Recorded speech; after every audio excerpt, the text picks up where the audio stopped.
Welcome to my channel. It is currently Thursday, November 13th, and today we're going to read Little Women. This chapter is called, chapter 15 is called A Telegram. Listen to this. November is the most disagreeable month in the whole year.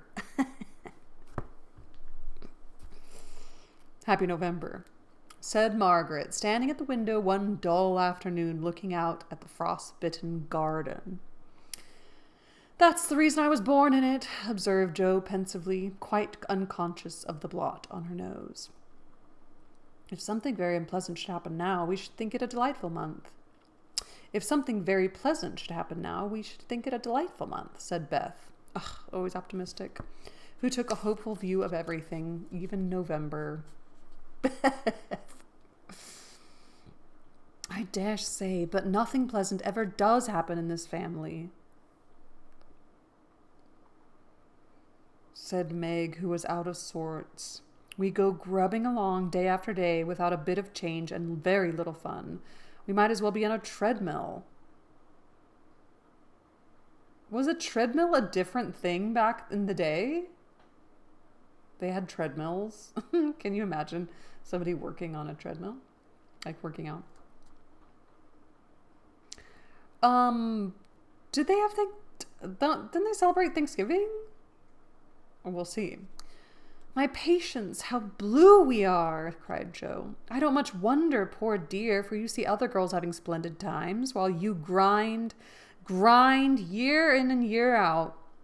Oh, I don't wish I could fix things for you as I do for my heroines.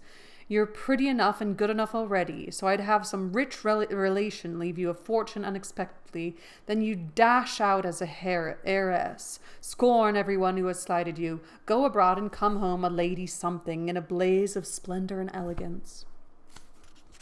People don't have fortunes left them in a style nowadays.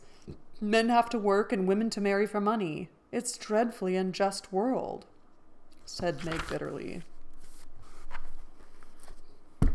Not much has changed, huh? That's not true.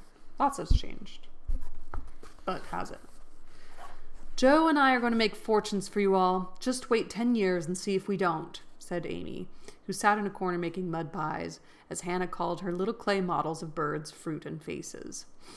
Can't wait, and I'm afraid I haven't much faith in ink and dirt, though I'm grateful for your good intentions. Meg sighed and turned to the frost-bitten garden again. Jo groaned and leaned both elbows on the table in a despondent attitude. But Amy spat it away energetically, and Beth, who sat at the window, said smiling, 2 pleasant things are going to happen right away. Marmee is coming down the street, and Laurie is tramping through the garden as if he had something nice to tell. In they both came, Mrs. March with her usual question, any letters from father, girls? And Laurie to say, in his persuasive way, won't some of you come for a drive? I've been pegging away at mathematics till my head is in a muddle, and I'm going to freshen my wits by a brisk turn. It's a dull day, but the air isn't bad, and I'm going to take Brooke home, so it will be gay inside if it isn't out. Come, Jo, you and Beth will go, won't you? Of course we will. Much obliged, but I'm busy, said Meg, whisked out her work basket, and for she had agreed with her mother that it was best, for her at least, not to drive out often with the young gentleman. We 3 will be ready in a minute, cried Amy, running away with her hand to wash her hands. Can I do anything for you, Madam Mother? Asked Laurie, leaning over Mrs. March's chair with the affectionate look and tone he always gave her. No, thank you, except call at the office if you'll be so kind, dear. It's our day for a letter, and the penny postman hasn't been.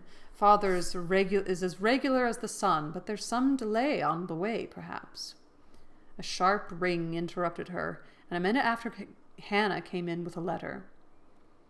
It's one of them horrid telegraph things, Mum, she said, handing it as if she was afraid it would explode and do some damage. And at the word telegraph, Mrs. March snatched it, read the 2 lines it contained, and dropped back into her chair as white as if the little paper had sent a bullet to her heart.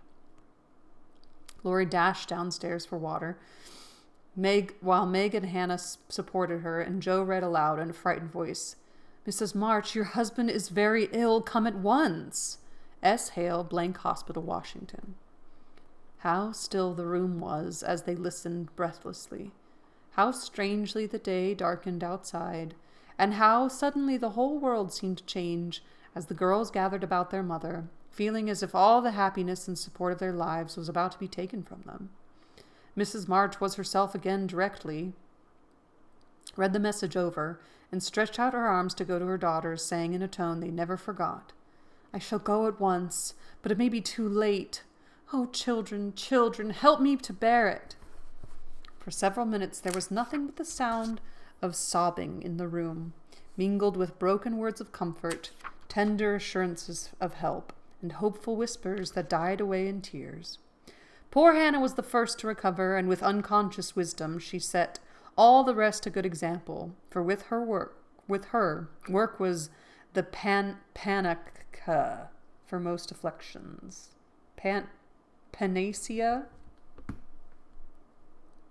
Panacea?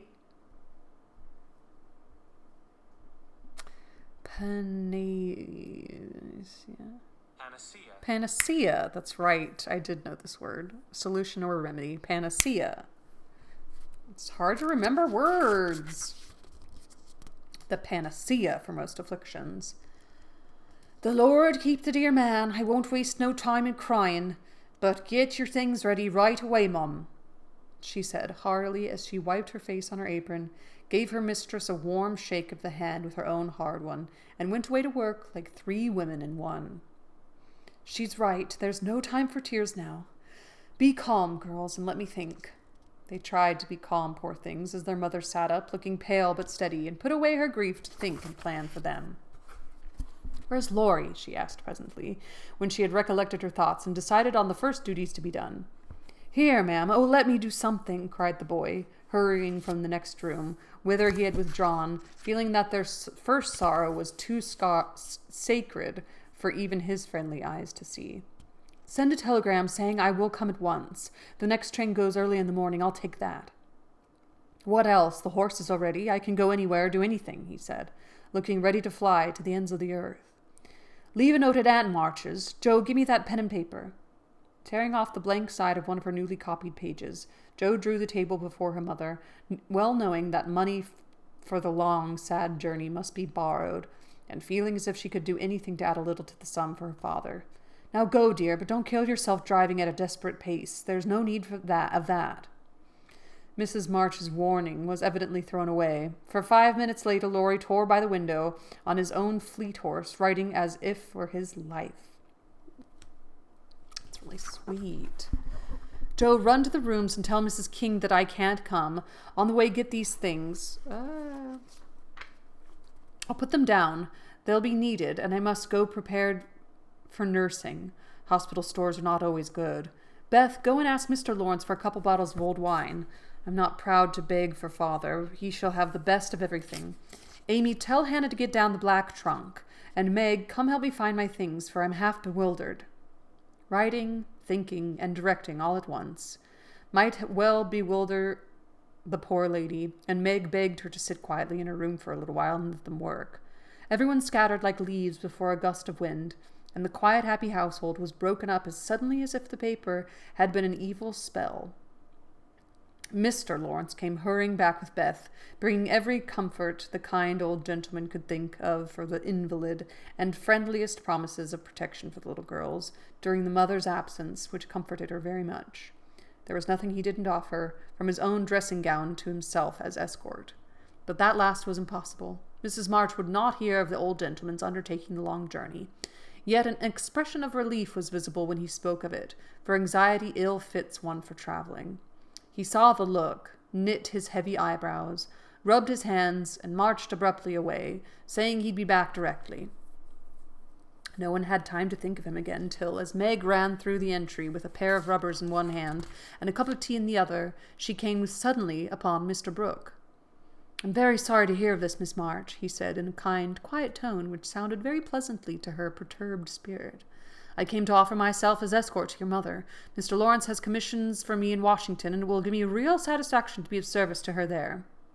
Down dropped the rubbers, and the tea was very nearly following as Meg put out her hand, with a face full of gratitude. so full of gratitude that Mr. Brooke would have felt repaid for a much greater sacrifice than the trifling one of time and comfort which he was about to make. How kind you all are. Mother will accept, I'm sure, and it will be such a relief to know that she has someone to take care of her. Thank you very, very much. Meg spoke earnestly and forgot herself entirely till something in the brown eyes looking down at her made her remember the cooling tea, and led the way into the parlor, saying she would call her mother. Everything was arranged by the time Laurie returned with a note from Aunt March enclosing the desired sum, and a few lines repeating what she had often said before, that she had always told them it was absurd for March to go into the army, always predicted that no good would come of it, and she hoped they would take her advice next time. Mrs. March put the note in the fire, the money in her purse, and went on with her preparations, with her lips folded tightly, in a way which Jo would have understood if she had been there. The short afternoon wore away. All the other errands were done, and Meg and her mother busy at some necessary needlework, while Beth and Amy got tea, and Hannah finished her ironing with what she called a lap and a bang. No, a slap and a bang. Slap and a bang. But still Jo did not come. They began to get anxious, and Laurie went off to find her, for no one knew what freak Jo might take into her head. He missed her, however, and she came walking in with a very queer expression of countenance. But there was a mixture of fun and fear, satisfaction and regret in it, which puzzled the family as much as did the roll of bills she laid before her mother, saying with a little choke in her voice, "That's my contribution toward making father comfortable and bringing him home." "My dear, where did you get it? $25? Jo, I hope you haven't done anything rash." "No, it's mine, honestly. I didn't beg, borrow, nor steal it. I earned it, and I don't think you'll blame me, for I sold what was my own." As she spoke... I'm gonna cry. Oh. As she spoke, Jo took off her bonnet, and a general outcry arose, for all her abundant hair was cut short. "Your hair! Your beautiful hair! Oh, Jo, how could you? Your one beauty!" "My dear girls, there was no need for this. My dear girl, there was no need of this.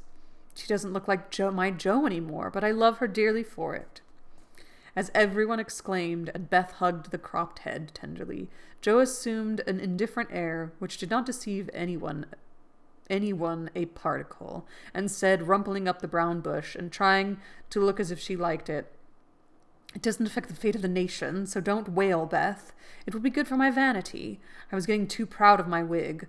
It will do my brains good to have that mop taken off. My head feels deliciously light and cool, and the barber said I could soon have a curly crop, which will be boyish becoming and easy to keep in order. I'm satisfied, so please take the money, and let's have supper." She sold her hair. Okay. What did they do with hair back? Did they make wigs? Okay. "Tell me all about it, Jo. I am not quite satisfied, but I can't blame you, for I know how willingly you sacrificed your vanity, as you call it, to your love. But, my dear, it was not necessary, and I'm afraid you'll regret it one of these days," said Mrs. March. "Oh, I won't," returned Jo stoutly, feeling much relieved that her prank was not entirely condemned. Prank? "What made you do it?" asked Amy, who would as soon have thought of cutting off her head as her pretty hair. "Well, I was wild to do something for father," replied Jo as they gathered about the table, for healthy young people can eat even in the midst of trouble. "I hate to borrow as much as mother does, and I knew Aunt March would croak. She always does, if you ask for a 9-pence. Meg gave all her quarterly salary towards the rent, and I only got some clothes with mine, so I felt wicked, and was bound to have some money, if I sold the nose off my face to get it." "You needn't feel wicked, my child. You had no winter things, and got the simplest with your own hard earnings," said Mrs. March, with a look that warmed Jo's heart. "I hadn't the least idea of selling my hair at first, but as I went along I kept thinking what I could do, and feeling as if I'd like to dive into some of the rich stores and help myself. In a barber's window I saw tails of hair with prices marked, and one black tail, not so thick as mine, was $40. It came to me all of a sudden that I had one thing to make money out of, and without stopping to think, I walked in, asked if they bought hair, and what they would give for mine." "I don't see how you dared to do it," said Beth in a tone of awe. "Oh, he was a little man who looked as if he merely lived to oil his hair. He rather stared at first, as if he wasn't used to having girls bounce into his shop and ask him to buy their hair. He said he didn't care about mine, it wasn't fashionable color, and he'd never paid for it in the first place. The work put into it made it dear, and so on. It was getting late, and I was afraid, if it wasn't done right away, that I shouldn't have it done at all. And you know, when I start to do a thing, I hate to give it up. So I begged him to take it and told him why I was in such a hurry. It was silly, I dare say, but it changed his mind, for I'd gotten rather excited and told the story in my topsy-turvy way, and his wife heard and said so kindly, "Take it, Thomas, and oblige the young lady." I'd do as much for our Jimmy any day if I had a spire of hair worth selling. "Who's Jimmy?" asked Amy, who liked to have things explained as they went along. "Her son," she said, "who's in the army. How friendly such things make strangers feel, don't they?" She talked away all the time the man clipped and diverted my mind nicely. "Didn't you feel dreadfully when the first cut came?" asked Meg with a shiver. "I took a last look at my hair while the man got his things, and that was the end of it. I never snivel over trifles like that. I will confess, though, I felt queer when I saw the dear old hair laid out on the table, and felt only the short, rough ends of my head. It almost seemed as if I'd an arm or leg off. The woman saw me look at it and picked out a long lock for me to keep. I'll give it to you, Marmee, just to remember past glories by. For a crop is so comfortable, I don't think I shall ever have a mane again." Mrs. March folded the wavy chestnut lock and laid it away with a short gray one in her desk. She only said, "Thank you, dearie." But something in her face made the girls change the subject and talk as cheerfully as if they could about Mr. Brooks' kindness, the prospect of a fine day tomorrow, and the happy times they would have when father came home to be nursed. No one wanted to go to bed, when at 10 o'clock Mrs. March put by the last finished job and said, "Come, girls." Beth went to the piano and played the father's favorite hymn. All began bravely, but broke down one by one, till Beth was left alone, singing with all her heart. Oh my God. To her, music was always a sweeter consoler. Get it together. Oh my God. So beautiful and sad. I love Beth. They kissed her quietly and went to bed as silently as if the dear invalid lay in the next room. Beth and Amy soon fell asleep in spite of the great trouble, but Meg lay awake thinking the most mysterious thoughts she had ever known in her life. Jo lay motionless, and her sister fancied that she was asleep, till a stifled sob made her exclaim as she touched her wet cheek, "Jo, dear, what is it? Are you crying about father?" "No, not now." "What then?" My hair," burst out poor Jo, trying vainly to smother her emotion in the pillow. Oh my God. It did not seem at all comical to Meg, who kissed and caressed the afflicted heroine to the tenderest manner. "I'm not sorry," protested Jo with a choke. "I'd do it again tomorrow if I could. It's only the vain, selfish part of me that goes and cries in this silly way. Don't tell anyone. It's all over now. I thought you were asleep, so I just made a little private moan for my one beauty. How came you to be awake?" "I still can't sleep. I'm so anxious," said Meg. "Think about something pleasant, and you'll soon drop off." "I tried it, but I felt wider awake than ever." "What did you think of?" "Handsome faces. Eyes, particularly," answered Meg, smiling to herself in the dark. "What color do you like best?" "Brown. That is sometimes. Blue are lovely."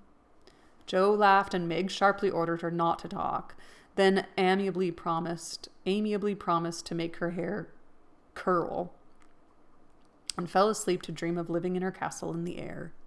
The clocks were striking midnight, and the rooms were very still, as a figure glided quietly from bed to bed, smoothing a coverlet here, setting a pillow there, and pausing to look long and tenderly at each unconscious face, to kiss each with lips that mutely blessed, and to pray for the fervent prayers which only mothers utter. As she lifted the curtain to look out into the dreary night, the moon broke suddenly from behind the clouds and shone upon her like a bright, benignant face, which seemed to whisper in the silence, "Be comforted, dear heart. There is always light behind the clouds." That's like a whole thing. When you go to therapy, they're like, your thoughts are the clouds, but behind the clouds, there's always sun. And it's in Little Women. This is the most amazing book, and I love this book so much. Join me next time for chapter 16, called Letters. Ooh. A, that's a letter. B, that's a letter. It's just the alphabet. This chapter is just the alphabet. Oh my God. Okay. Happy reading, everybody, and ta-ta.